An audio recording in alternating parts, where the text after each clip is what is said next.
এর কোন সূরায় মুসা আলাইহিস সালাতু ওয়াস সালামের জন্ম, বেড়ে ওঠা থেকে শুরু করে নবুয়ত প্রাপ্তি পর্যন্ত প্রায় সব ঘটনা বর্ণিত হয়েছে? ক সূরা আরাফ, খ সূরা ইউনুস, গ সূরা তাহা, ঘ সূরা কসস।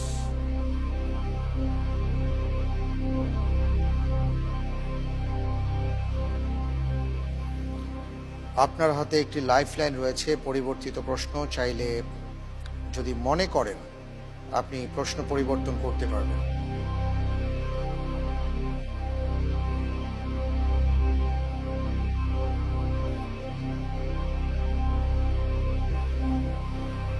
জি ইনশাআল্লাহ।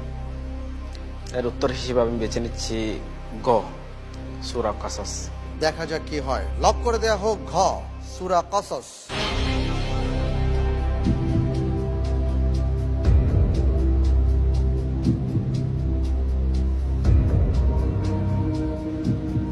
আমি দেখতে পাচ্ছি আপনি যে উত্তরটি দিয়েছেন, আপনার উত্তরটি সঠিক হয়েছে।